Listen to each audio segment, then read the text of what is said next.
Okay, Balls, what's on your mind? And we're back, cats, and I have to tell you, I couldn't be more happy to be back to you guys. I mean, a lot of shit's happened, like as I said with my update.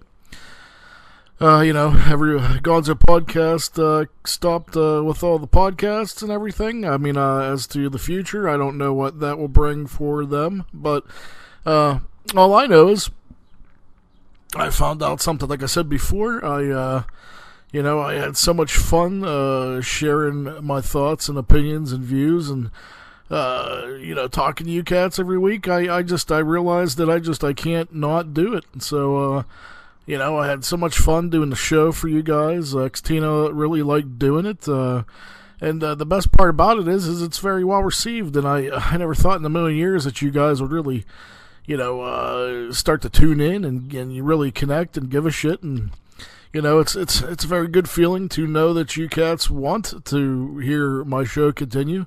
So I'm doing it for you guys. I mean, all the trolls, all the haters, all the people that love my show. Anybody that tune in, there's no such thing as bad publicity to Balls. So I mean, I'm back. I'll give you the quick update. I mean, I honestly feel like I got all the kinks out. I thank Gonzo Podcast Network for the opportunity. I got to do a complete season. I got to do 20 episodes. I got to sort of kind of get the feel for it. I've never did anything like this before previous. And I sort of feel like if anything, it gave me my bearings. It taught me what not to do, what to do. And again, cats, I'm still learning. I'm no Howard, so I mean, but it is nice to have this forum and this outlet to share things with you guys. So that being said, I continued. Once that went defunct and all the shows were gone, I frantically found a place to to resurrect the show and keep this going. So I found a cool little place called Simplecast, which before I used to make a little scratch for doing the show. Now I'm putting that scratch into doing the show. So, I mean, at some point, I'm hoping we're going to get some sponsorship or, a few cats like what you hear. I'm going to be setting a way up that you can, throw a couple bucks our way to keep the show going if you'd like. I would appreciate that. I appreciate everything, every listener, every fan, every hater, every troll. I love all you guys, and I appreciate all you do. So, that being said, I'm doing my show DIY now. I'm doing the show a little punk rock. I'm going through this company called Simplecast. The nice part about it is I don't have a set schedule now. Before I used to do it live every Sunday at 7. Now, I have a little more wiggle room, which does kind of make things nice. I am actually changing the title of the show, which I had wanted to before, but things are already kind of locked in. So I'd always wanted this show to be called Hanging with Balls. So this is Season 2 on Simplecast, and the show is now Hanging with Balls. So Season 2, Episode 1, this is it. I have some very, very exciting news, cats. I got all kinds of segments. The show is going to be super easy for me to get through because I got so very much shit to talk to you about.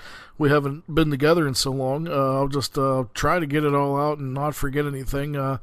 Starting out in this episode, I am super duper pleased. Last time I got to see one of my favorite bands in the entire world. I've followed them since I was in my early 20s, and they're on Moon Records. Their debut was better late than never. I'm talking about the ska band The Slackers.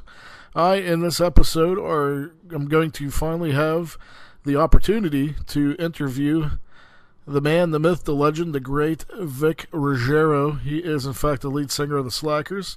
He does his own kind of own solo shit, too, which I think is phenomenal.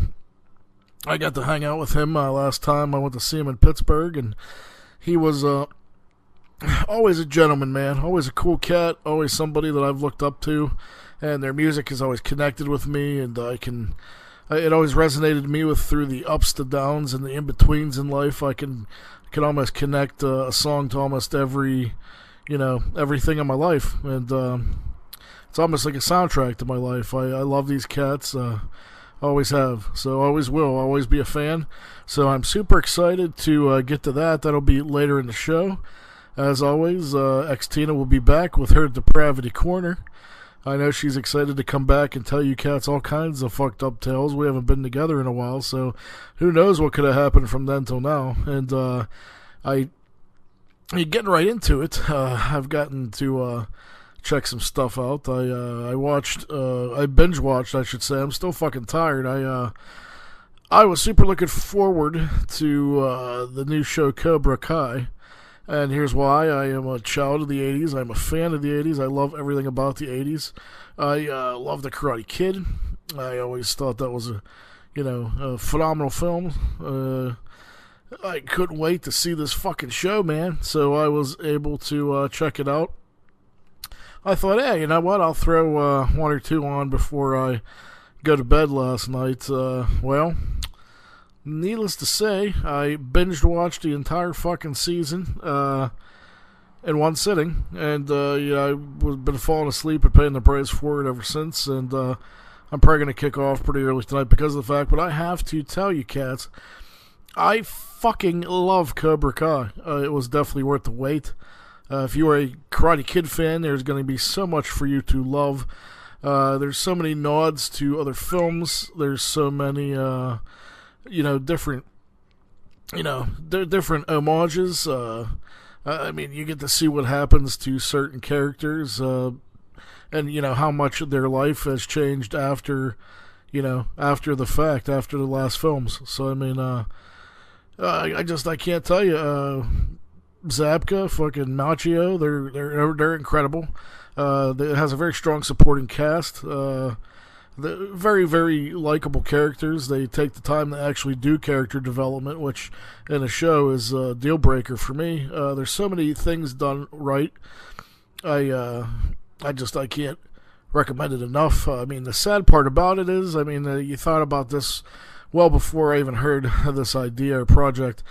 With no Mr. Miyagi, Pat Morita, he is in fact deceased. I wondered how that was going to happen, but I mean, they do a very good job of cutting in flashbacks, and without giving too much away. I mean, there is your grave scenes where Daniel's talking to him, and I mean that's he might not be there physically, but he's surely there in spirit. And I honestly think if he was alive, he would probably really have loved to been in this, and it's perfect on so many different levels. One thing I will say, it definitely has a sense of humor. There's times where it's very, self-parroting, but mostly there's times where it's serious. I mean, it's just all around probably one of the most entertaining things I've seen in a long time. I could easily sit down and watch it all over again and probably enjoy it just as much. So, I mean, here's the thing, too. I think it's even probably very entertaining and enjoyable to somebody that isn't even familiar with the Karate Kid series. So, I mean, I can't go on about it enough. I definitely think it's worth checking out YouTube Red for. I'll definitely get the Blu-rays if they ever release it, and I'm super hoping that it's successful and they decide to do another season, because they got me hook, line, and sinker, cats. I love it. So if you haven't seen it, sweep the leg, give them a body bag, do whatever you got to do to check this out. You cats will love it. I know I loved it. Let me know what you think. I want to hear your review. Let me know what you thought about it. So let me know if you disagree or agree. Send me an email. It's the same as before. WindyChops1976 at gmail.com.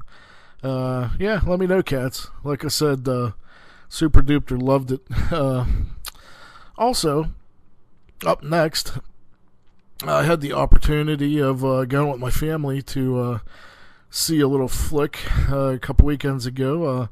It was a new... I honestly thought going in it was going to be really shitty, like your average PG-13 crap fest, and I really had little to no desire to see it whatsoever. The little movie called Truth or Dare. we ended up, I wanted to go see Infinity War, which I haven't seen yet, but I'm kind of trying to wait until things aren't nearly as busy.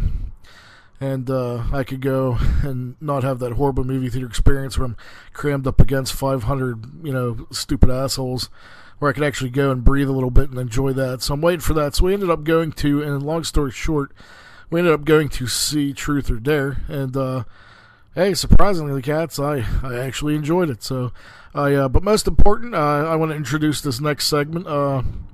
As most people probably don't know, I have a soon-to-be stepdaughter, and she, since she was younger and I've known her, I would like to say I've kind of gotten her into the horror genre, and she absolutely loves it. And we love watching this stuff together as a family, and we were excited to go see this together. So I mean, she loves Chucky, she loves Freddy, she loves Jason, she loves all your franchise, Michael Myers. I got her into the Creeper. She just Goosebumps. She loves. I even love Goosebumps, man. I'm excited for the new movie. But yeah, she's a obsessed horror fan. She's 9 years old, and this was our little review when we came out of Truth or Dare, and I'd like to share it with you cats. So here it is. This is a little segment, movie review with an obsessed 9-year-old that loves horror films. So here goes. Check it out. Where is it? And we're back, folks, and this week I have a very special guest with me. Not only is XTina here, but I have one of my favorite little kiddos in the world. This is a segment I'm going to call that hopefully is going to be coming from time to time called Horror Movie Reviews with an Obsessed 9-year-old. So here it goes. We all just XTina, me, Balls, and Miss Riley Fox. We all just got out of the film. What was it called? Riley. Truth or Dare. Yep, we went to see Truth or Dare, cats, and I tell you what, I personally thought it was amazing.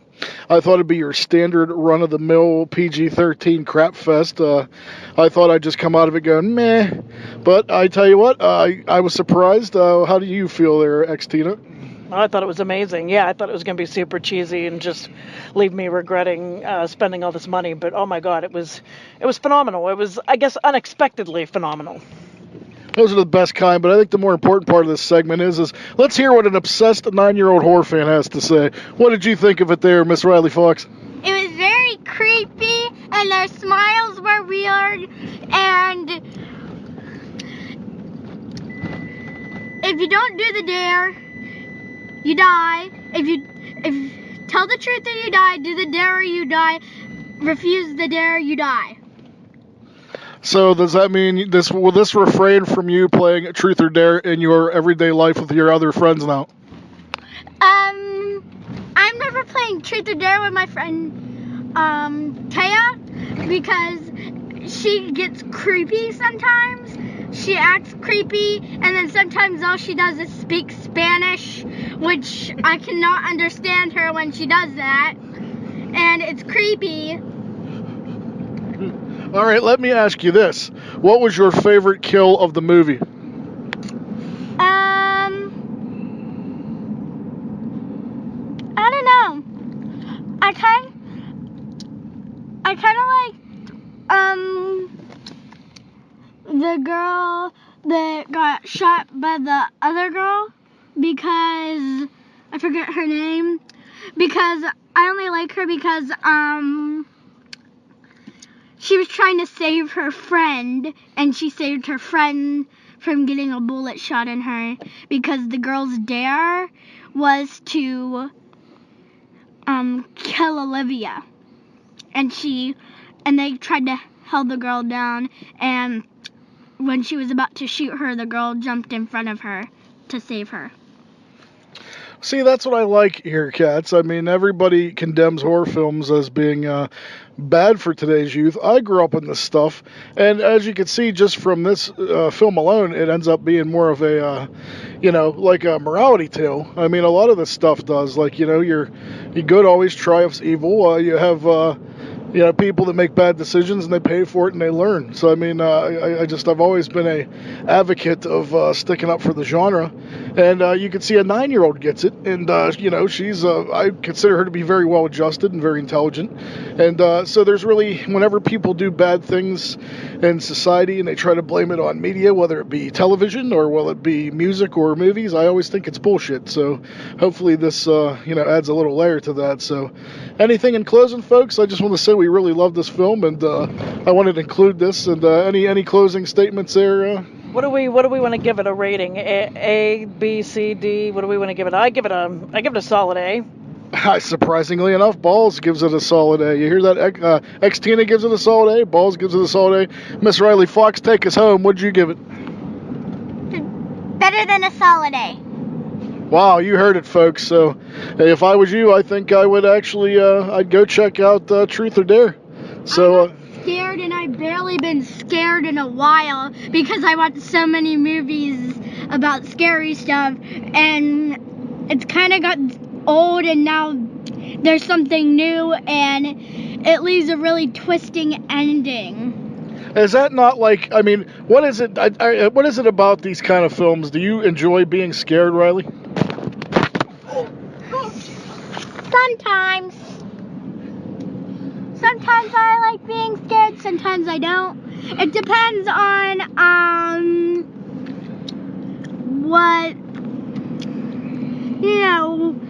which kind of scared it is.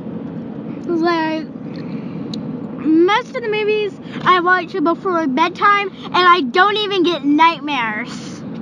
But I mean, is it a fun feeling when you kind of get scared and you get like that feeling in your stomach, and it's kind of, I mean, is that what you like about it? What do you like about the horror genre?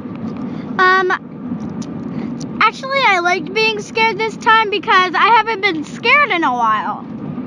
Like, everything's getting old to me now, and now I have something to look forward to next year because they left a twisting ending. So you should probably go see that movie.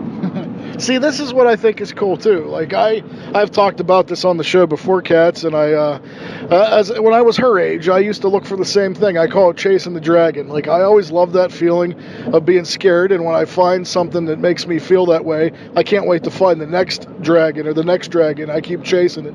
I've been chasing it since I was a kid her age, and I will chase it probably to the day I die because I love that feeling, and I think it's amazing to just share that with my family now. Like, it's so amazing to me that I found people that appreciate my passion for things, and it's nice to have people to actually share that with now. I mean, yeah, perfect example.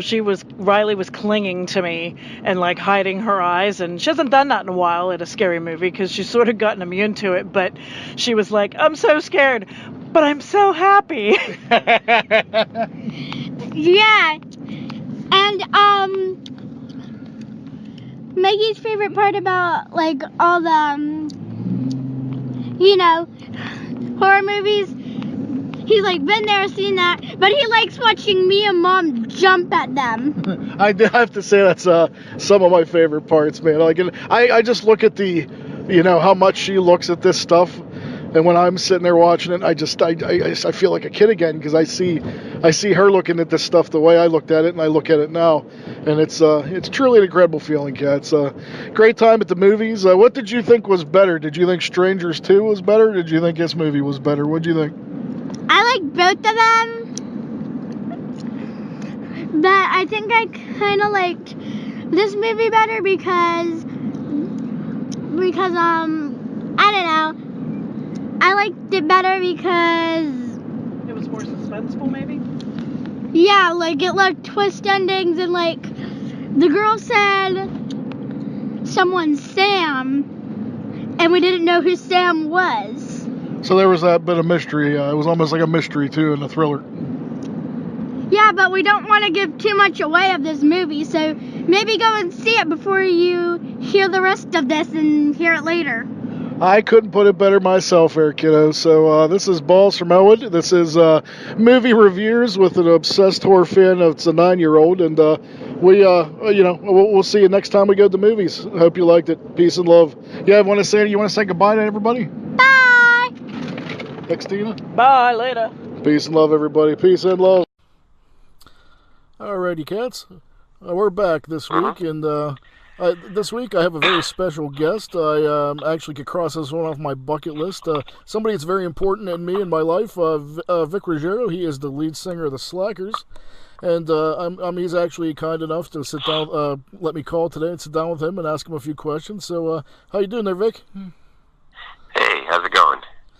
Nice to be here. Yeah, thank you, man. I just wanted to start off talking a little bit about young Vic Ruggiero. What age did you find you had your passion for music? Did you come from a musical family?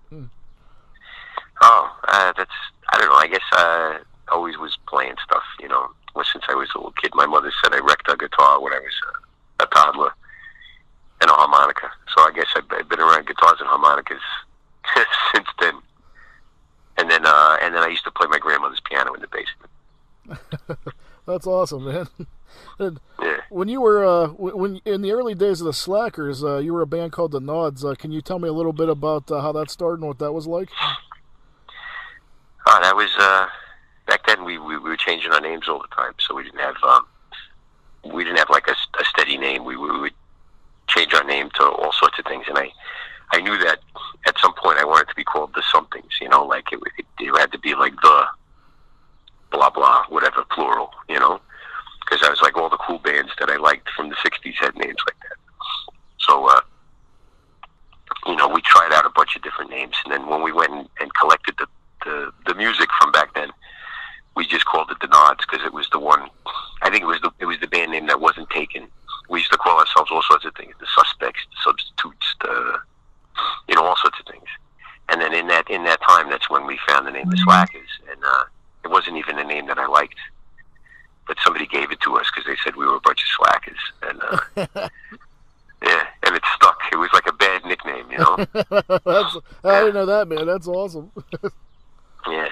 Well, being that you're in the music, you've been in the music industry for so long, man. I mean, I've been a fan of you guys for decades, and I just wanted to ask you: is it easier starting out and getting noticed in the music business, or the longevity of staying together and constantly create new content? What's easier? I don't know. We're lucky, we're lucky for the band is that we have a lot of writers in the band. I used to be the main songwriter. And I would just help the other guys out. Like if they had an idea, I kind of help them, get out into a full song.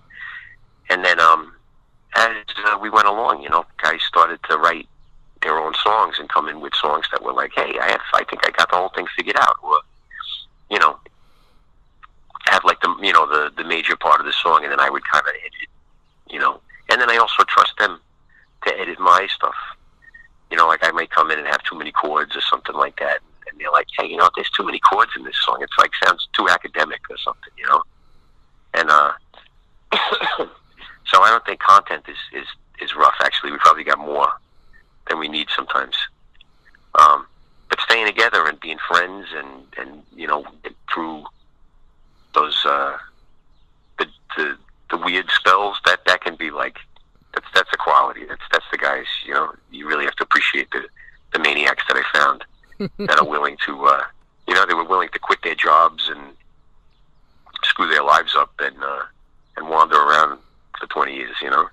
I mean, you all seem like you get along very well. Is there a time that the band has ever was ready to call it quits, or do you get on each other's nerves sometimes? How do you remedy that? The old band, the original couple guys that actually did quit. We had our old drummer Luis and our old guitar player TJ. Those guys kind of just left the band at different points, and it was like, oh, what's going to happen? But we always had somebody to fill it in. Finding a drummer is the hardest thing because without a good drummer, the band is no good. And we were lucky enough that we had our old buddy who had always played in different bands with me and some of the other guys in the band. And he was willing to learn how to play some of these rhythms that he wasn't familiar with, like reggae and ska, old stuff like that. And that's the hardest part. That's the parts when you're like, oh man, it's the band. Are we going to make it to the next, to the next part of the story? But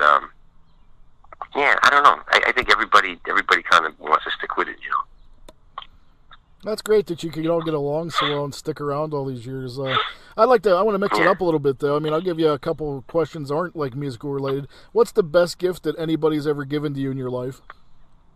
The best gift? It could be anything, man. I don't know, you know, I was never good with gifts, you know. My old buddy, years and years back when I was in 5th grade, I'd known him for about a half a year. He was like the guy that sat in the other half of the desk with me, you know. And he was like, hey, happy birthday. I got you this little light bulb with a spinny thing in it. You know, it's some like science project thing. And I was like, you got me a present? Well, why would you do that? He's like, you know, it's your birthday. You know, so I figured I'd get you a present. I was like, that's like the nicest thing that ever happened to me in my life. You know, everybody was a real shithead in school. You know, like I was like, man, you give me faith in humanity. That was like the beginning of my faith in humanity. You know, outside like, oh, it might have been the beginning. Yeah, outside like my grandmother or something. You know.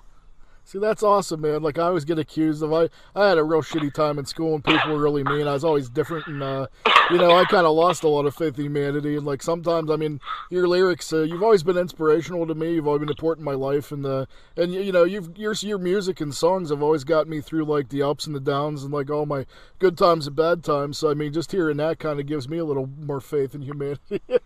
Yeah, you got to have it sometimes. You got to have a little faith in it. You know, it's not easy, you know. You look around, you go like, oh, this is terrible. But, you know, like living in New York or any big city, you know, you're around a lot of people.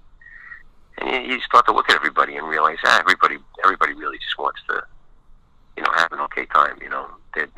Everybody wants you to have a pretty okay time, too. You know, like I'm not looking to ruin anybody's day, you know. Yeah, absolutely. There's more of us out there than the guys that want to ruin everybody's day, you know. Yeah, that actually, I tell you what, man, that's pretty profound to me. It means a lot. Who's your biggest musical influence growing up, Vic, as opposed to now? Like, has your style, you know, your taste changed when you were younger as to now you're older, or still pretty much the same? Oh, geez, I don't know. My mother always listened to music from the 50s, so like a lot of old doo-wop and girl groups, you know, the Ronettes and the Shirelles and, you know, the Chiffons, all that kind of good stuff, you know, and then Dion the Belmonts, you know, that was my mother's taste, and she had the taste that I related to. My dad was kind of into the Beach Boys, and I don't know, I liked a few songs, but, you know. That's the thing. See, that actually, you actually knocked out another question. I was going to ask you what's your least favorite type of music or least favorite band. Would that be the Beach Boys? Nah, not least favorite. I mean, you know, there's a lot worse than that. Like what? Know? Is there anything that you hear and you're just like, God damn it, I hate that. It's so bad. Oh, well, you know, one time we were talking to the Scatolites, right? And Roland Alfonso is, you know, the old sax player. And somebody said, you know, do you think any music is bad or evil? You know? And he said, you know, the only bad music is cheap music. You know? And I got it. I was like, yes, that's right. Like when it doesn't mean anything, when it's just there for bullshit, it doesn't have any soul in it. That's the worst. You know, it's just something that somebody threw together to make some money. So that'd be like pre-manufactured, like studio pop music. Yeah, you know, you can tell, you can pick it out. You know, because even amongst the crappy pop music, there'll be a tune that stands out here and there, and you're like, oh, that's good. Like somebody really meant that. You know. Yeah, that's like somebody put their heart and soul. You could tell, like it comes across. Other than like you said, just trying to, you know, profit monetarily. Yeah, when it's paint by numbers, that's when it's a drag. Because then you're like, you know, you could even be listening to jazz or anything, just you know, you name it, and you can tell when they're just, you know, they're just painting by numbers, and you're like, yeah, it's all right, you know, but you know, it's got to come from somewhere. Well, that leads me to my next question. Where do you personally draw inspiration for your lyrics? Oh, I mean, lyrics, I don't know.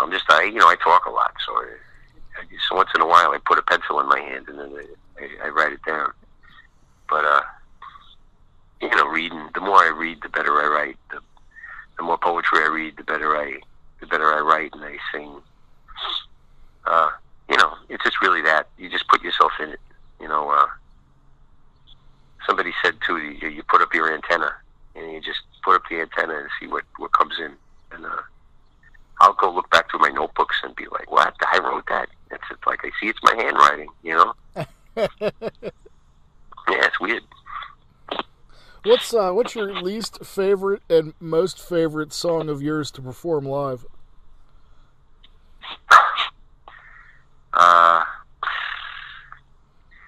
Least favorite. Usually the least favorite songs, they come and go, but they're the ones that get played too much so that they start to lose their meaning. Is that ones that have been around the longest that you're just kind of worn out on? Yeah, sometimes, people will be asking for the same songs up front, and you're like, all right, I guess we'll play it again. And just sometimes you play it and you realize a few bars in that, it is pretty good. I do like it, Or you try to change it around a little bit so that it's got some more meaning, or kind of search, in your memories for what was this song really about, It's tough sometimes, I have a bad attitude, Sometimes people be asking for a song, and I'm like, yeah, all right, fine, we'll play this song. And then I play it, and I'm like, yeah, that was fun, So it's really hard to say. I'm a moody guy, Things change from day to day. I might have a favorite song, and we played it yesterday, and I go, oh man, that was the best. We play it today, and I'm like, oh, what? You think I'm gonna like it again just because we liked it yesterday? A real pain, How did you develop a love for ska music? I just got lucky. I was I had a couple of friends that had free passes to this show one night, and there used to be a promoter in town that if it was your birthday, you brought the card down and your driver's license, and they'd say, oh, look, it's your birthday, and they'd let you and like 5 friends in, and you'd each get a couple drinks. And of course, this is back in the old days in New York where, you could show your driver's license and be 16, and they still let you in the bar. All they cared about was oh yeah, that's cool. That's your it's your actual birthday. Okay, cool. So come in. And so we all went in, and I must have been about 16 years old, and I've been listening to punk and everything up until that point. Pretty much that was my live music. And then there was these bands playing. They were really weird. They had horns, and guy was playing organ, and I was like, I play organ. It's not just guitar players screaming with with no shirts on, And guys were wearing suits, and there were these weird kind of punks that were hanging out, but they didn't look like the other punks I'd ever seen. And the music was really strange. It sounded like weird, kind of like secret agent music or something like that. And then some of it sounded like the Blues Brothers and music that I knew. And I was like, what is this crazy scene? I need to know about this. And that was it. That was my introduction to the world. It was 1985 or something like that, 1986. It was really bizarre. That's amazing, man. I mean, ska's the kind of thing I think once you delve into it, it's kind of ingrained in your life forever, man. The moment I heard it, I fell in love, and I'm 41 now, and I'm still just as much of a fan as I was when I was in my 20s. Yeah. Well, you had to be picky and choosy. A lot of the bands at that time, there was a scene in New York that was just at the tail end of itself. It was just dying out. There were these great bands that were kind of almost like two-tone bands in England. They were kind of from that era. And they were all quitting at that point and turning into punk bands. And it was strange. It was like people were trying to kind of say, oh, yeah, well, ska, it was just a thing I did, But I remember getting that feeling and being like, wow, these people really write songs. They really have lyrics. They really have, and it has the energy of punk and old rock and roll. It had that energy. And I thought, man, there's stuff here. There's more needs to be done over here, It's cool. It was a moment. That's amazing, man. Like, I'm just learning so much from this. I'm like, it's funny kind of being the interviewer, but like I'm just kind of next to myself hearing a lot of this because like it's really really interesting, man. Like, let me ask you this: what's the hardest thing about being on the road touring?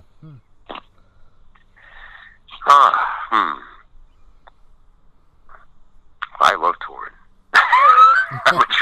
I'm a nomad and a beatnik by nature. You know, that's my nature. I guess the hardest part is everybody back in New York or anywhere. All the people that I don't get to see. That's the hard part because there's people I want to see and there's people I want to do things with. And there's people I want to play with or records I want to make with people.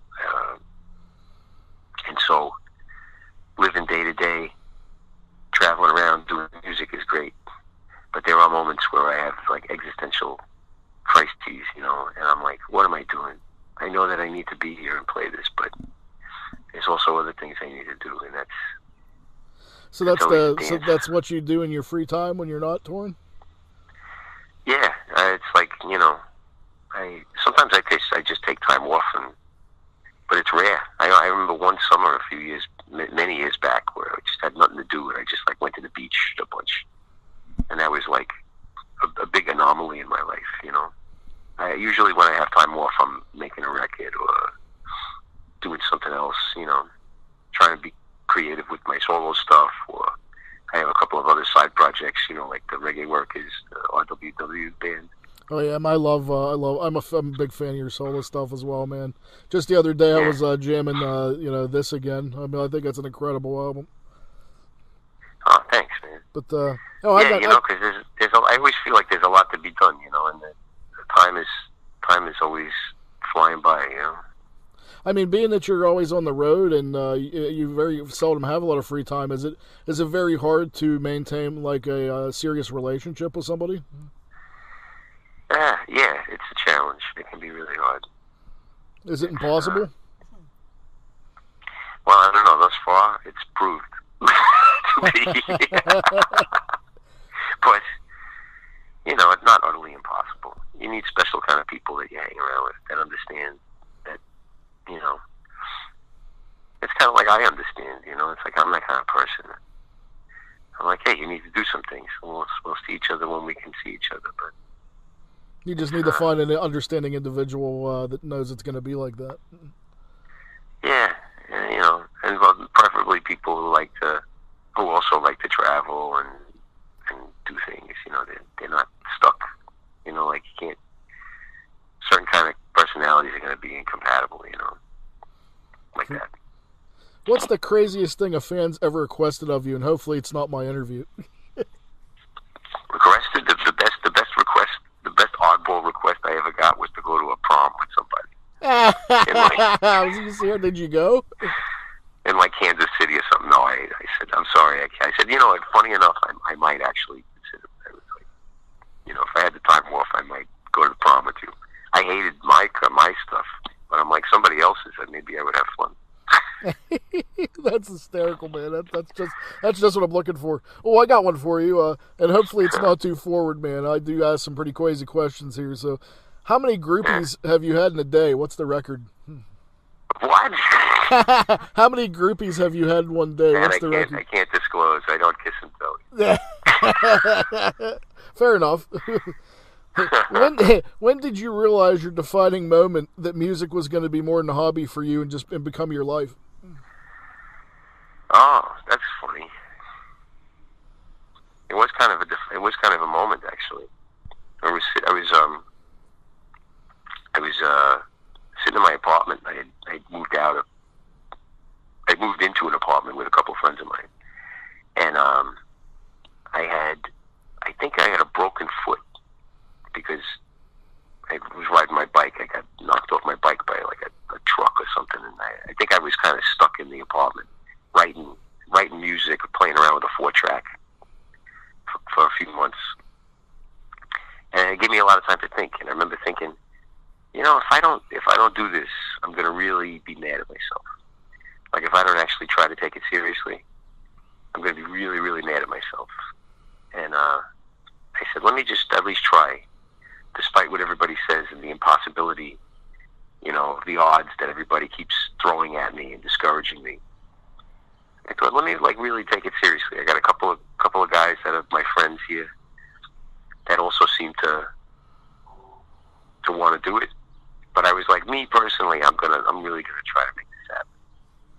And I figured, whatever happens is better than not. I had no idea that I'd be in my mid to late 40s still doing this.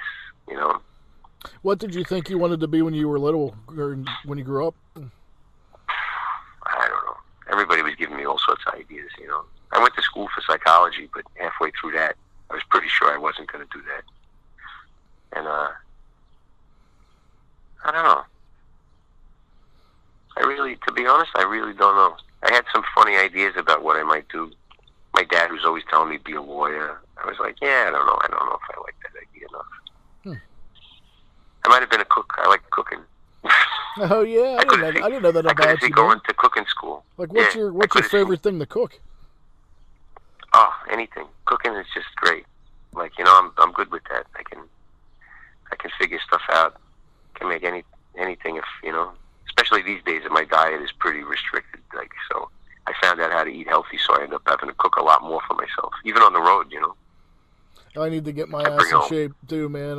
Maybe I should get some recipes off you. I'm having some problems myself. Yeah, I'm getting old. I'm falling apart, Vic. You are what you eat. That's what they said it a long time ago. It's the truth. You eat good stuff. You made a good stuff then.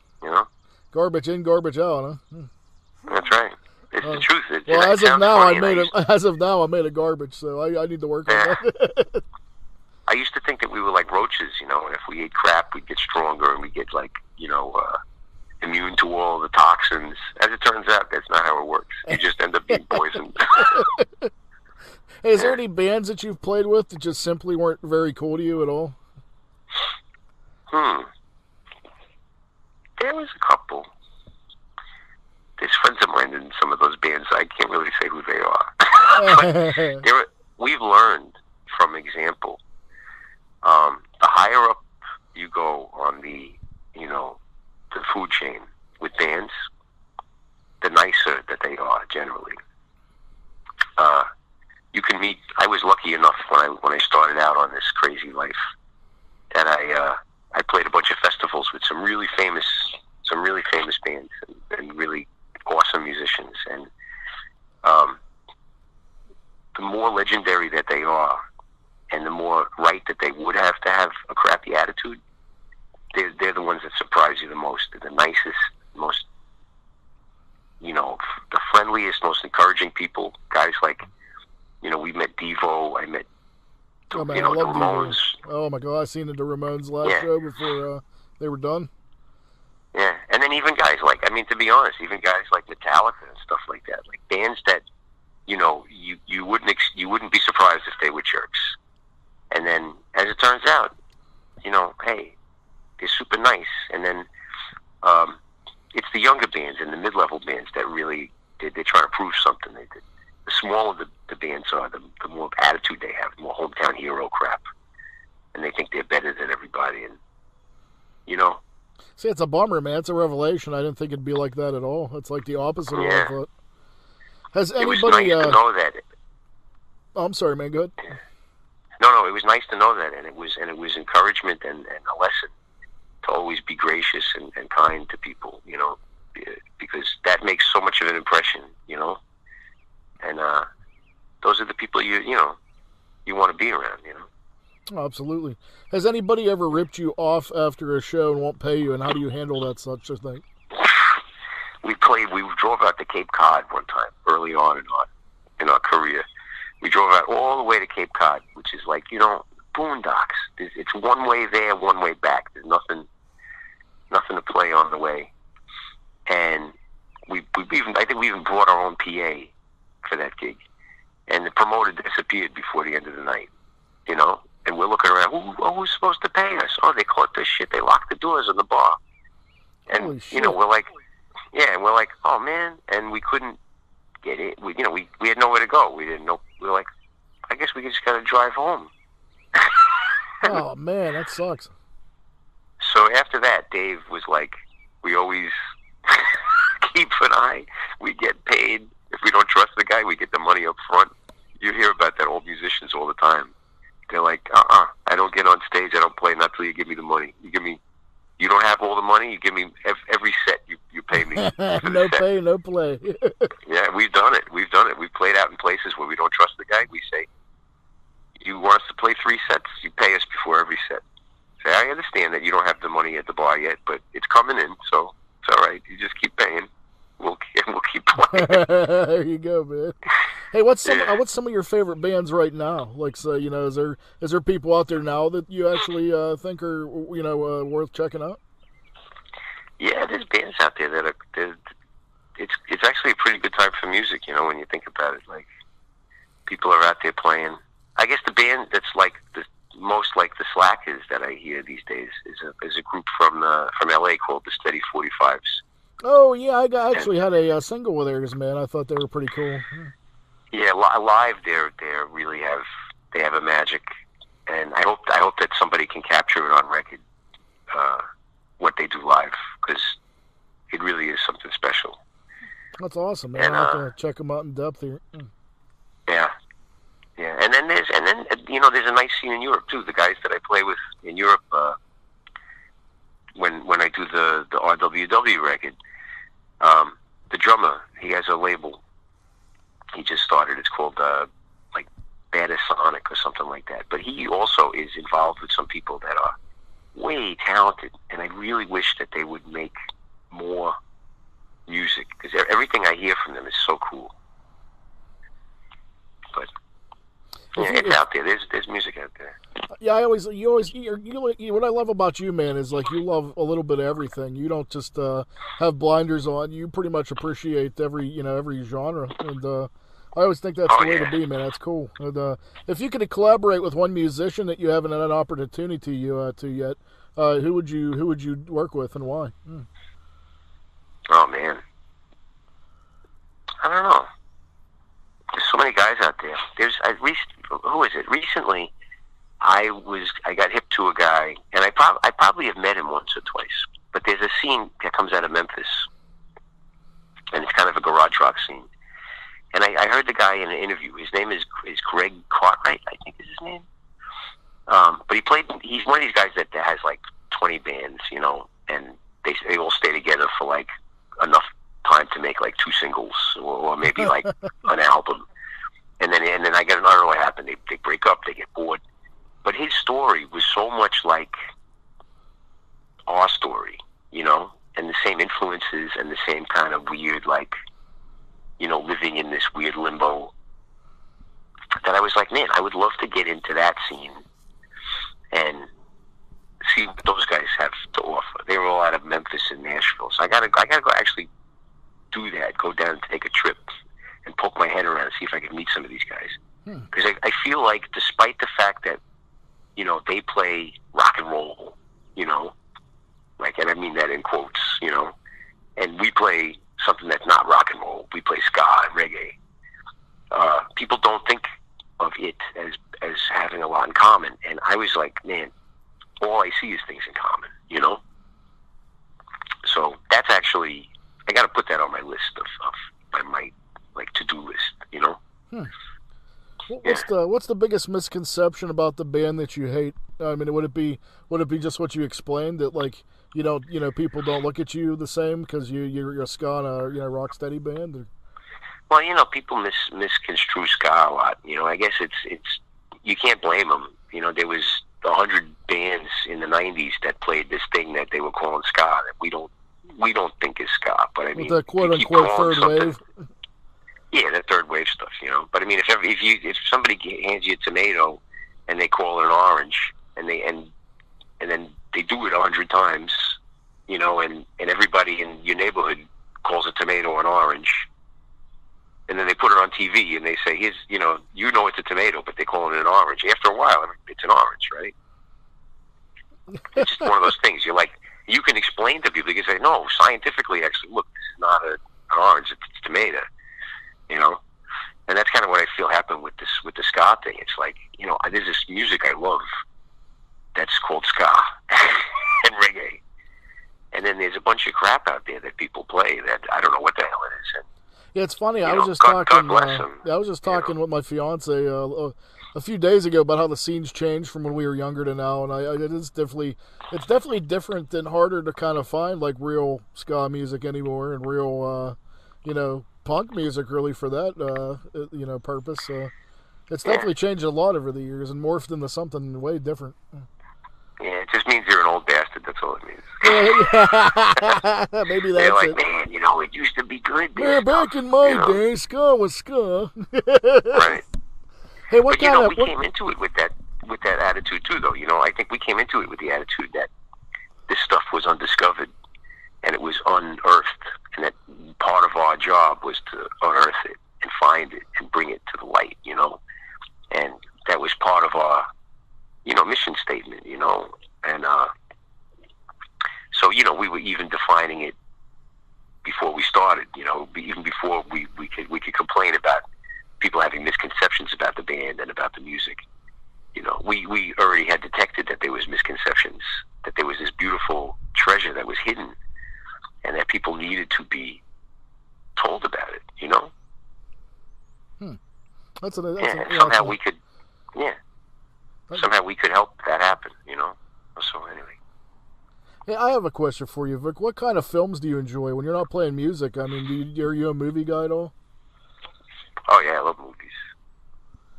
Just watching last night. We were in a bar watching Road Warrior, and oh, nice. That's awesome, man. I was like, man, these are like that Mad Max, Road Warrior. Wow, amazing.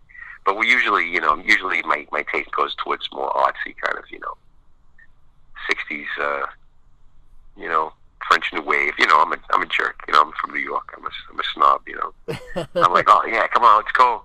What are we doing Saturday night? I don't know. Let's go watch Godard films down at the, you know, at the Village Quad. You know, it's like people are like, oh my God, please, Vic, I want to watch a movie, not read it. You know? Yeah, I get that. See, I'm a fan of subtitled films and foreign films, and it's tough getting people to commit and want to like you know, see that kind of thing. They're like, why would I want to read a movie? You know, that's what most people say.